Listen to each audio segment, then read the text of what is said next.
깊은 밤, 마을은 고요에 휩싸였다.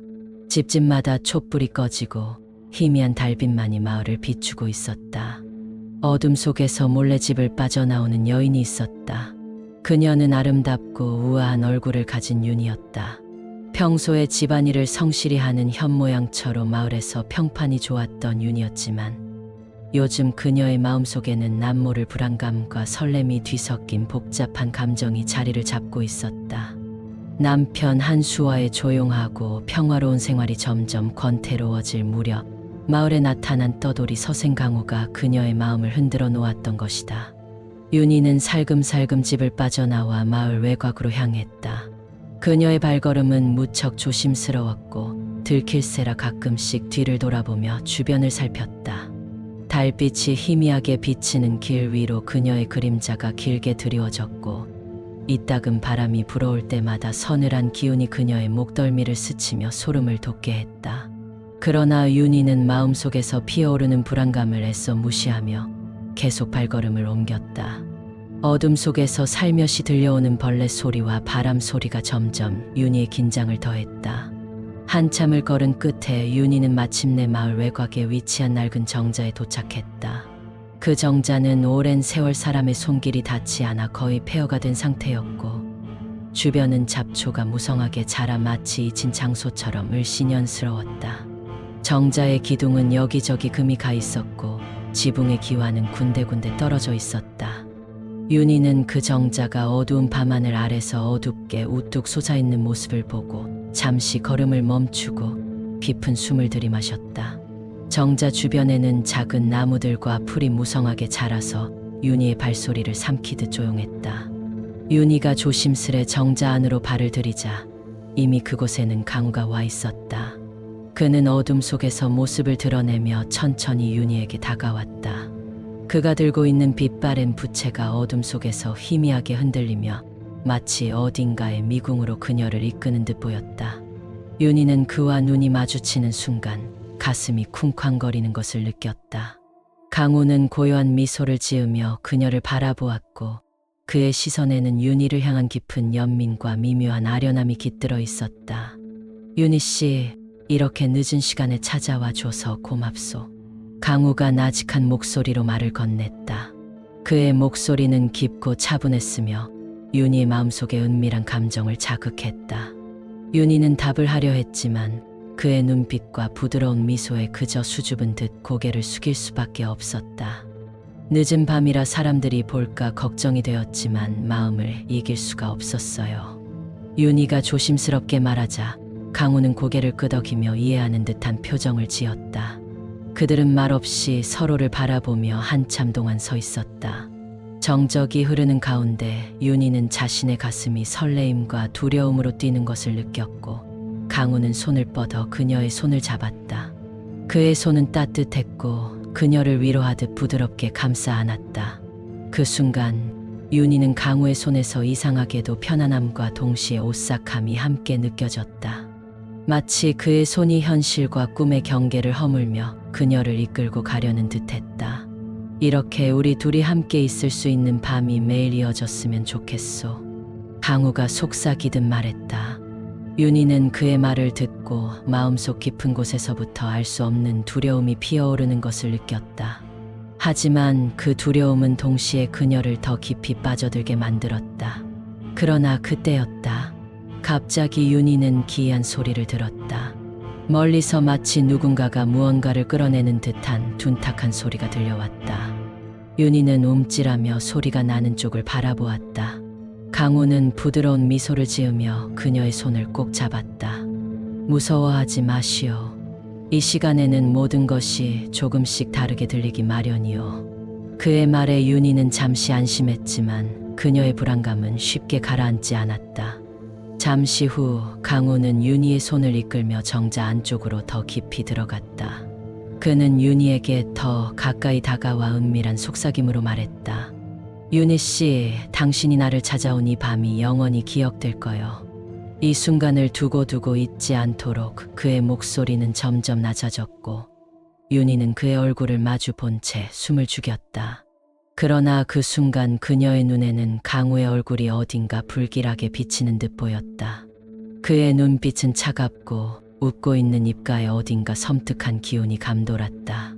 갑작스럽게 몸서리가 쳐지며 윤희는 등골이 서늘해지는 느낌을 받았다.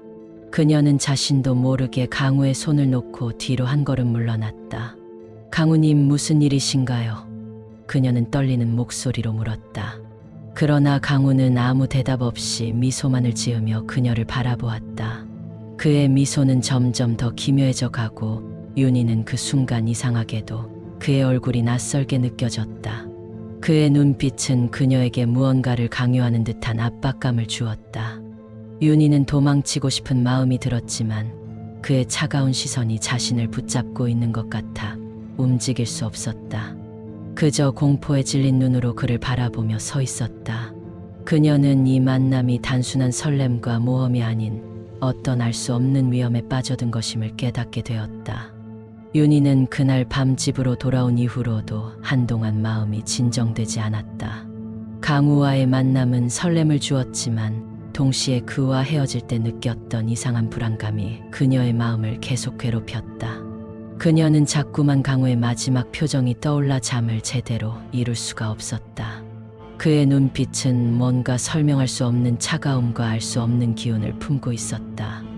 밤마다 머릿속을 떠나지 않는 그 얼굴 때문에 그녀는 깊은 한숨과 불안 속에서 날이 밝기를 기다리기 일쑤였다. 며칠이 지난 어느 밤 윤희는 남편과 함께 잠자리에 들었다. 남편 한수는 일을 마치고 집에 돌아와 피곤함에 지쳐 곧 잠이 들었지만 윤희는 한동안 뒤척이며 잠들지 못했다. 창문 틈으로 달빛이 은은하게 방 안으로 스며들었고 방 안은 조용했지만 그 고요함이 오히려 윤희의 마음을 더욱 불안하게 만들었다. 그녀는 자꾸만 마음속에서 울려 퍼지는 의문의 소리에 귀를 기울였다.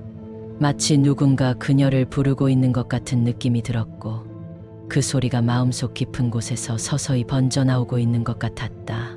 갑자기 윤희는 머리맡에서 알 수 없는 속삭임이 들리는 듯한 기분이 들었다. 그녀는 흠칫 놀라며 귀를 막아보았지만 그 소리는 더욱 선명하게 들려왔다. 그 속삭임은 마치 아주 가까운 곳에서 누군가가 귓가에 대고 말을 하는 것처럼 느껴졌고 그 목소리는 다름 아닌 강우의 것이었다. 그는 속삭임 속에서 윤희의 이름을 부르고 있었다. 윤희, 나를 잊지 않겠다고 했지 않소. 나를 찾으러 오겠다고 했지 않소. 그 목소리는 너무나 생생했고 윤희는 소름이 돋았다. 그녀는 옆에서 잠들어 있는 남편을 깨울까 고민했지만 남편을 깨운다고 해서 이 기이한 현상이 사라질 것 같지 않았다. 윤희는 마음속으로 이건 그냥 내 환청일 거야 라고 스스로를 다독였다. 하지만 그때 밖에서 아주 작은 발소리가 들려왔다. 그것은 마치 누군가가 그녀의 집을 천천히 돌아다니며 걸어 다니는 소리 같았다. 발소리는 집 주변을 빙 돌며 윤희의 창문 쪽으로 다가오고 있었다. 윤희는 침대 위에서 얼어붙은 듯 움직이지 못한 채 창문을 바라보았다. 그리고 갑자기 창문 너머에서 기묘한 그림자가 나타났다. 그것은 사람의 형태였지만 뚜렷하지 않았다. 마치 안개처럼 흐릿한 형체가 창문 너머에 서서 윤희를 지켜보고 있는 것 같았다. 윤희는 숨이 막혀오는 것을 느끼며 손으로 입을 틀어막았다. 그녀의 가슴은 빠르게 뛰기 시작했고 머릿속에서는 경고음이 울리는 듯했다. 그 순간 창문 너머의 그림자가 천천히 움직이며 가까이 다가왔다. 윤희는 소름이 돋은 채 그 형체를 바라보았다. 그 형체는 점점 윤희 쪽으로 다가오면서 서서히 선명해지기 시작했고 마침내 그녀는 그림자 속에서 익숙한 얼굴을 발견할 수 있었다. 그것은 다름 아닌 강우였다. 그의 창백한 얼굴이 어둠 속에서 희미하게 빛나고 있었고 그의 눈동자는 차갑고 텅 비어 있었다. 그 모습은 그녀가 알던 생기 넘치는 강우가 아니었다.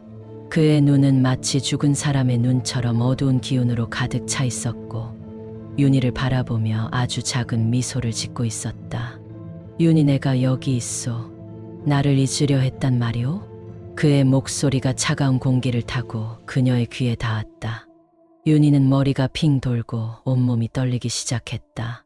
그녀는 이제 더 이상 이 상황이 단순한 환상이 아니란 것을 직감했다. 윤희는 남편을 깨우고 싶었지만 손발이 얼어붙은 듯 움직일 수 없었다.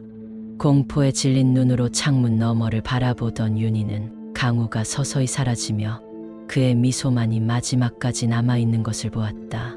그러나 강우의 모습이 완전히 사라졌음에도 불구하고 그의 목소리는 방안을 메우듯 계속해서 그녀의 귀에 들려왔다. 나를 잊지 않겠다고 약속했지 않소. 나와 함께 있겠다고 했지 않소. 윤희는 떨리는 손으로 창문을 막으려 했지만 손끝이 닿기 전에 차가운 기운이 창문 너머에서 방 안으로 스며들어왔다. 그녀는 공포에 사로잡힌 채 한 발짝도 움직일 수 없었고 강우의 목소리는 점점 커져만 갔다. 그의 목소리는 속삭임에서 벗어나 이제는 외침으로 변해갔다. 그 순간 윤희의 팔에 갑작스러운 통증이 느껴졌다. 그녀는 소스라치게 놀라 팔을 내려다보았다. 그리고 충격적인 광경을 목격했다. 그녀의 팔에는 마치 누군가가 손톱으로 긁어 만든 듯한 붉은 자국이 생겨 있었다. 그것은 강우와의 첫 만남 때 맹세했던 것처럼 그와의 인연을 끊지 않겠다는 맹세가 피부에 남겨진 것 같았다. 윤희는 손으로 그 자국을 감싸며 소리를 지르고 싶었지만 목소리가 나오지 않았다. 그저 공포에 질린 눈으로 팔에 새겨진 자국을 바라볼 뿐이었다. 그날 밤 이후 윤희는 매일 밤마다 강우의 목소리를 듣기 시작했다. 밤이 되면 그의 목소리가 귓가에 속삭이며 그녀의 이름을 부르고 그녀를 정자에서 기다리고 있다고 말했다. 윤희는 점점 미쳐가는 것 같은 공포에 휩싸였다. 낮에도 그의 목소리가 귓가에서 떠나지 않았고 아무리 귀를 막고 외면해도 목소리는 끈질기게 그녀를 따라왔다. 그녀의 마음속에서는 끝없는 죄책감과 두려움이 소용돌이쳤고 강우의 목소리는 그녀를 점점 더 깊은 어둠으로 끌고 갔다. 윤희는 매일 밤 그의 목소리와 기묘한 형체를 보는 악몽에 시달리며 점점 수척해져 갔다. 한때 아름답고 평온했던 그녀의 얼굴은 이제 공포와 불안에 사로잡힌 얼굴로 변해버렸다. 그녀는 강우와의 인연이 단순한 만남이 아닌 자신을 영원히 따라다닐 저주가 되어버렸음을 서서히 깨달아가고 있었다. 윤희는 점점 더 지쳐갔다. 매일 밤 귓가에 들려오는 강우의 속삭임과 방 안을 가득 채운 그의 그림자가 그녀를 무섭게 따라왔다. 밤마다 나타나는 강우의 형체와 속삭임이 갈수록 더 강렬해졌고 그녀는 이제 잠을 제대로 이룰 수 없었다. 마을 사람들은 윤희의 창백한 얼굴과 날이 갈수록 수척해지는 모습에 걱정을 내비쳤지만 윤희는 그들에게 무엇이 문제인지 말할 수 없었다. 자신이 몰래 사랑했던 강우의 망령이 그녀를 따라다닌다고 고백할 수는 없었던 것이다. 그러던 어느 날 윤희는 더는 이 저주를 견딜 수 없다는 생각이 들었다. 강우의 홀령으로부터 벗어나지 않으면 자신의 정신이 완전히 무너질 것 같았다. 결국 윤희는 마지막으로 강우와의 약속을 끊기 위해 그를 처음 만났던 정자로 향하기로 결심했다. 그 정자에서 모든 것을 시작했으니 그곳에서 모든 것을 끝내고 싶었다. 그녀는 몸을 단단히 여미고 해가 뉘엿뉘엿 넘어가는 저녁 무렵의 정자를 향해 걸음을 옮겼다. 길을 걷는 동안 그녀의 마음은 무겁게 가라앉았고 등 뒤에서 마치 누군가가 따라오는 듯한 기분이 들었다. 하지만 윤희는 애써 두려움을 억누르며 정자에 다가갔다. 정자에 도착하자 윤희는 그곳이 여전히 어둡고 음산한 기운에 둘러싸여 있음을 느꼈다. 정자는 마치 오래된 비밀을 간직한 채 윤희를 기다리고 있는 것처럼 보였다. 정자에 발을 들인 순간 윤희는 주위를 둘러보았다. 어둠 속에서 아무도 보이지 않았지만 그녀는 강우가 이곳에 있다는 것을 본능적으로 느꼈다. 그녀는 떨리는 목소리로 혼잣말처럼 중얼거렸다. 강우, 이제 그만하자. 우리 인연은 여기서 끝내야 해. 나는 다시 내 삶으로 돌아가야 해. 그 순간 차가운 바람이 정자 안을 스쳐 지나갔다. 그리고 어딘가에서 저 멀리서 들려오는 듯한 속삭임이 윤희의 귀를 스쳤다. 윤희, 나를 이렇게 쉽게 버리려 하는가? 내가 널 기다렸는데 넌 나를 버리려 한단 말이냐? 그 목소리는 점점 더 가까이 다가오며 윤희의 머릿속을 혼란스럽게 만들었다. 윤희는 몸을 움츠리며 주위를 둘러보았지만 여전히 아무도 보이지 않았다. 그러나 그때였다. 어둠 속에서 서서히 모습을 드러내며 강우의 홀령이 나타났다. 그의 모습은 윤희가 기억하는 모습과는 달랐다. 피부는 창백하고 눈동자는 어둡게 텅 비어 있었다. 그가 웃고 있었지만 그 미소는 생명 없는 차가운 기운으로 가득 차 있었다. 윤희는 두려움에 떨며 뒷걸음질 쳤지만 그의 형체는 그녀에게 점점 다가왔다. 윤희, 넌 나와 함께 있기로 했지. 내가 널 얼마나 기다렸는지 알기나 하오? 강우의 목소리는 점점 더 나지막이 울리며 그녀를 위협했다. 윤희는 떨리는 목소리로 대답했다. 그건 실수였어요. 저는 이제 돌아가야 해요. 그날 밤의 약속은 제가 깊이 생각하지 못한 잘못이었어요. 강우의 얼굴은 잠시 분노로 일그러지더니 그의 손이 윤희의 팔을 덥석 잡았다. 차가운 손길이 그녀의 팔에 닿는 순간 윤희는 비명을 지르며 강우의 손에서 벗어나려고 몸부림쳤다. 하지만 그의 손은 마치 얼음처럼 차가웠고 그의 소나귀에서 벗어날 수 없었다. 그는 그녀를 똑바로 응시하며 말했다. 나를 그렇게 쉽게 버리려 한 대가를 치르게 될 것이오, 윤희. 이제 그 누구에게도 당신의 마음을 줄 수 없을 것이오. 강우의 말이 끝나자마자 윤희의 몸에서 갑자기 차가운 기운이 퍼져나갔다. 마치 그의 홀령이 그녀의 몸에 깊이 스며들어오는 것처럼 느껴졌다.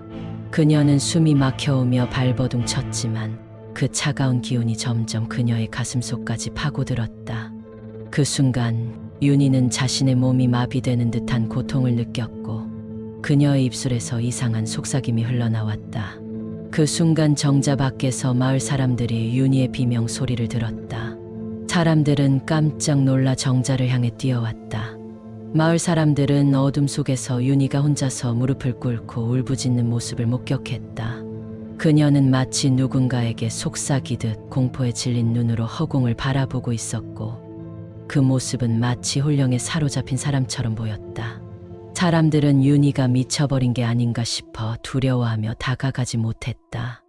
윤희는 이내 마을 사람들 앞에서 눈물을 흘리며 무릎을 꿇고 몸을 떨기 시작했다.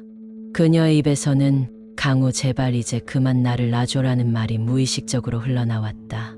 그녀는 마을 사람들 앞에서 부끄러움과 공포에 휩싸인 채 흐느끼며 강우와의 저주스러운 관계를 고백하듯 울부짖었다. 그제야 마을 사람들은 그녀가 밤마다 들렸던 이상한 소문에 대한 실체가 이 저주 때문임을 깨닫기 시작했다. 사람들 사이에 소문이 돌기 시작했다. 윤희가 금지된 사랑에 빠져 저주를 받았다는 이야기, 그리고 그 대가로 영원히 고통 속에서 살아가게 되었다는 이야기가 퍼져나갔다. 윤희는 마을 사람들로부터 비난과 수치스러운 시선을 받으며 살아가야 했다. 사람들은 그녀를 피했고 아이들조차 그녀가 지나가면 두려워하며 도망쳤다. 그 후로도 윤희는 매일 밤마다 강우의 목소리를 들으며 고통 속에 시달려야 했다. 정자에서의 저주를 끝내지 못한 그녀는 매일 밤 강우의 홀령이 자신을 찾아와 속삭이며 영원히 그와 함께 있을 것이라는 속박 속에 갇혀 살아야 했다. 마을 사람들은 윤희의 비참한 모습을 보며 두려움에 떨었고 그 누구도 그녀의 집에 다가가려 하지 않았다. 결국 윤희는 자신이 남몰래 쫓았던 사랑과 배신의 대가로 끝없는 고통 속에서 살게 되었다. 그녀는 사람들 사이에서 점점 더 고립되어 갔고 사람들은 윤희를 저주받은 여인으로 불렀다. 그녀의 이야기는 오랫동안 마을에서 금지된 사랑이 불러온 비극으로 전해졌고 사람들은 윤희의 이름을 거론하며 그녀의 잘못을 경고의 이야기로 삼게 되었다.